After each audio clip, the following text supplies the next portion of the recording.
Bonjour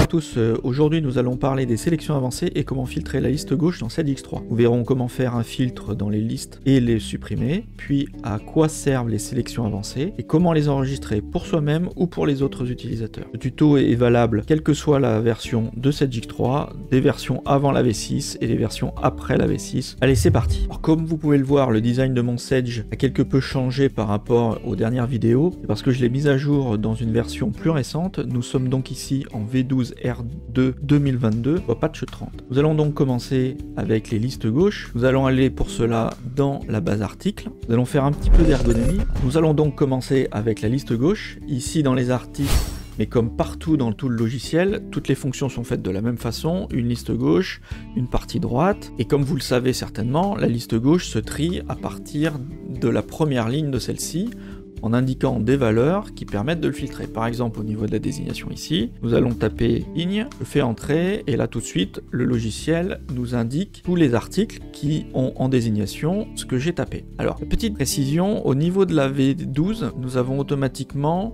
un filtre qui s'appelle contient. Donc ici, quand vous cliquez sur les petits filtres ici, c'est pour indiquer dans quel sens nous avons décidé de créer le filtre. Donc, supérieur à, supérieur, inférieur ou égal, contient, commence par. Alors le commence par, bien entendu, si je clique sur ping, commence par, ne va pas changer grand chose. Si par contre je mets sur termine par, il va rien me trouver. Donc au niveau de la V6, le contient il correspond à ce que beaucoup ont l'habitude, ce sont des étoiles. On peut le faire également en V11. Alors en V11, le fait est, c'est que bien souvent il est tout de suite partout. Alors qu'en V12, ils ont décidé de le mettre directement par contient. Alors le contient et cette nouvelle façon de travailler permet d'éviter de mettre les étoiles. Donc si on souhaite supprimer le filtre, il suffit de cliquer sur supprimer filtre ici, et en V6, il faut appuyer sur la touche F5 du clavier. Maintenant, si je veux cumuler différentes recherches, par exemple, je vais chercher une jante, je vais mettre une étoile VTT, donc ça veut dire entre jante et VTT, il peut y avoir n'importe quel autre caractère. J'appuie sur entrée, et effectivement, là on peut voir jante en début, VTT à la fin. Je peux également filtrer un peu plus, donc je vais supprimer mon filtre. Par exemple, je veux que tous ceux qui commencent par exemple la lettre J, d'accord, je vais faire une tabulation et je veux également que dans la catégorie, ça soit uniquement ceux qui s'appellent comp, commence par compo. Donc là, il nous a fait un tri de la désignation, il nous a mis contient un J, d'accord, et compo. Maintenant, si j'avais mis par exemple un commence par R, donc tout ce qui commence par R et qui est dans la catégorie compo. Donc vous pouvez cumuler comme ça sur la totalité des colonnes qui se trouvent en liste gauche et vous faire un filtre très précis. Alors à savoir qu'en liste gauche, on ne peut pas avoir plus de 15 colonnes.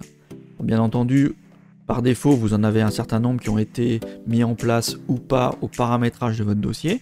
Si vous souhaitez en rajouter, il faut voir avec votre service informatique, mais on pourra aller jusqu'à 15 colonnes, ce qui n'est pas du coup la totalité des données que nous avons au niveau de la base de données et des fiches complètes. Donc on verra tout à l'heure que pour faire une sélection à travers l'ensemble des zones prévues dans une fiche, on passera du coup par les sélections avancées. Là, je vais supprimer mon filtre. Alors une autre chose, au niveau à partir de la V6, vous pouvez directement cacher la liste gauche et la ramener. Vous pouvez redimensionner également votre liste gauche comme vous le souhaitez en fonction de la taille de votre écran. Et vous pouvez également, à partir de la V11, déplacer une colonne si l'ordre des colonnes ne vous convient pas. Moi, je vais remettre mes catégories et mon code EAN ici. Je vais réduire ma liste gauche. Donc voilà pour le filtrage de la liste gauche. Maintenant les sélections avancées. Alors au niveau de la V12, c'est sur le menu de droite. Alors, si vous n'avez pas le menu comme ça, je vais le détacher.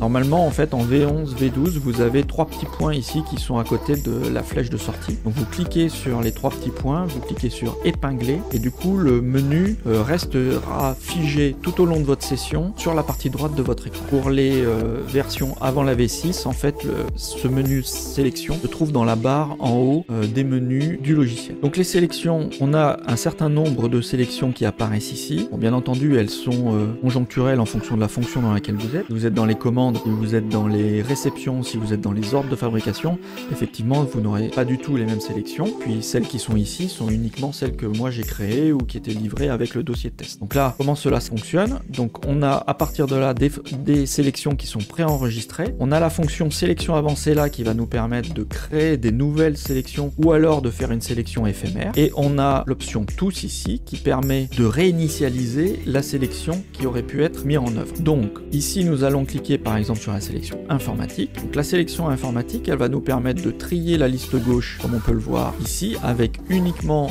des articles qui correspondent à ma sélection. Donc on peut voir par exemple qu'on ne voit plus du tout les pignons et les jantes qu'on avait tout à l'heure. On se retrouve uniquement avec des articles de typologie informatique et qui correspond exclusivement à la première famille statistique là, qui est informatique. Donc si je clique sur tous, on peut voir que le système nous a remis l'ensemble des articles par ordre alphabétique comme initialement. Je clique sur pharmaceutique ici, le système nous met uniquement des articles de la famille pharmaceutique. On peut voir ici. Donc pour créer une sélection, nous allons remettre tous ici, nous allons cliquer sur sélection avancée. Cela nous ouvre une petite fenêtre qui permet de générer la sélection. Alors on nous demande un champ, un opérateur et une valeur. Alors vous allez me dire oui mais moi les champs je ne les connais pas particulièrement, donc comment je fais? Alors il y a plusieurs façons de faire. La première est de dire je vais voir le champ sur la fiche qui m'intéresse et je relève son nom. Soit je vais dans la zone, pour les versions avant la V6 je fais un F6, pour les versions après la V6 je fais échappe F6. Alors là dans notre exemple ce que nous allons faire c'est de faire une sélection qui permet de voir la totalité des articles qui ont comme unité de stock le kilogramme. Donc nous allons aller dans unité, ici, l'unité de stock. Donc soit vous sélectionnez le titre ici, vous faites un copier, vous allez dans sélection avancée, là dans la zone champ, vous cliquez sur la loupe, dans texte normal ici, vous collez texte normal votre copie, vous faites entrer et naturellement en fait le système va aller chercher la zone qui correspond à votre intitulé. Vous le sélectionnez et il vous met directement stu et le descriptif. La deuxième solution, c'est de retourner dans la zone qui nous intéresse, vous vous mettez dedans et là vous faites un échappe F6 ou alors directement un F6 et là ce qui va nous intéresser c'est le nom du champ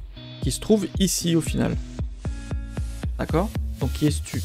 Alors ici on a plusieurs autres informations, on a la longueur du champ, la typologie, alphanumérique, numérique, le type d'unité, on a tout un tas de zones qui nous permettent informatiquement ou en développement de savoir de quelle zone il s'agit. On a également l'écran de paramétrage afin de savoir à quel endroit se trouve la zone. Donc là on retrouve bien notre stu qui avait tout à l'heure, on fait OK, on va dans sélection avancée, on tape stu, on tabule, le système nous a trouvé le descriptif. Alors pourquoi cette méthode? La différence de la première c'est que pour des raisons de personnalisation, il peut arriver que les informaticiens qui ont mis en place votre ERP aient changé le nom de certaines zones. Donc le nom exact au niveau de la recherche descriptif n'est pas forcément une science exacte. À la différence que le champ, lui, ne change jamais. Donc vous êtes sûr à tous les coups, en mettant le code du champ, en allant le chercher par le F6 ou échappe F6, que vous trouverez obligatoirement le bon code du champ. Donc ici, nous avons dit que nous voulons les articles qui étaient gérés en unité de stock en kilos. Donc on continue, on tabule, on met égal, on tabule. Soit vous connaissez la valeur et vous la tapez directement, soit vous allez la chercher au niveau de la loupe, comme si vous étiez dans la fiche article et vous avez la totalité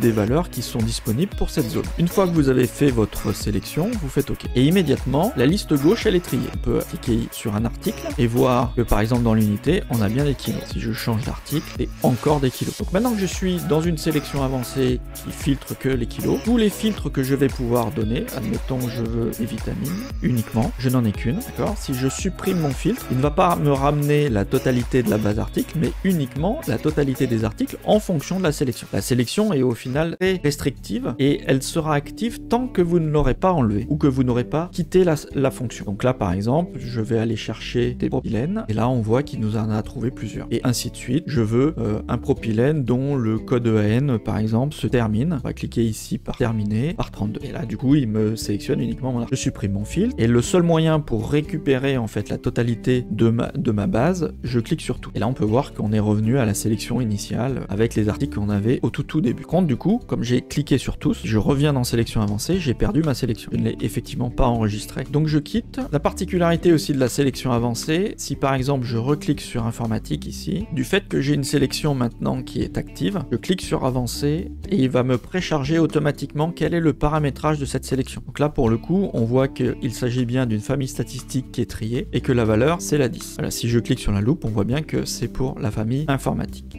On va remettre notre stu et puis on va remettre égal kilogramme. Maintenant, cette sélection, je vais l'enregistrer, d'accord? Donc je vais cliquer sur mes mots ici et là, on a une petite fenêtre qui permet en fait d'enregistrer la sélection. Donc on a une petite case à cocher qui s'appelle global. Si vous cochez cette case globale, ça va permettre de mettre à disposition cette sélection pour l'ensemble des utilisateurs. Si vous décochez global, ça sera uniquement pour vous et vous la retrouverez à chaque fois que vous vous reconnecterez dans le logiciel. Vous retrouverez votre sélection, bien entendu, uniquement dans les articles. Et comme je l'ai dit tout à l'heure, vous pouvez faire ça dans les articles sites, les commandes de vente, les réceptions, les ordres de fabrication, les gammes, les nomenclatures, la totalité du logiciel. Donc on va lui mettre un petit code. On va mettre par exemple sélection et on va dire article en kilogrammes. Je fais OK. Il me dit que le paramètre est enregistré. Vous remarquerez en arrière-plan que je n'ai pas coché global, donc elle sera uniquement pour moi. Je fais OK. Je quitte ici. Vous pouvez voir qu'elle n'apparaît pas dans la sélection. Je vais quitter. Il faut obligatoirement, une fois que vous avez créé une sélection, il faut quitter et revenir dans la fonction. Et quand on revient, on peut s'apercevoir que la sélection article en KG, elle existe. Donc on a la totalité de la base. Je clique sur ma sélection et là, naturellement, on retrouve uniquement mes articles qui sont en kilogrammes. Le système ne fait apparaître qu'un certain nombre de sélections ici à droite. Donc si on a trop de sélections, il va falloir aller les chercher. Tout simplement, vous faites sélection avancée, vous faites rappel ici. Donc vous cliquez pas global et vous allez aller chercher les mémos que vous avez enregistrés pour vous. Et si vous cliquez sur global, vous aurez accès à la totalité des sélections qui sont pour tout le monde et qui éventuellement n'apparaissent pas sur la partie de droite. Voilà, cette vidéo sur les sélections est terminée. J'espère qu'elle a pu vous aider et vous éclairer sur le fait de pouvoir manipuler un petit peu différemment vos tris et vos sélections à travers le logiciel. Je vous dis à bientôt.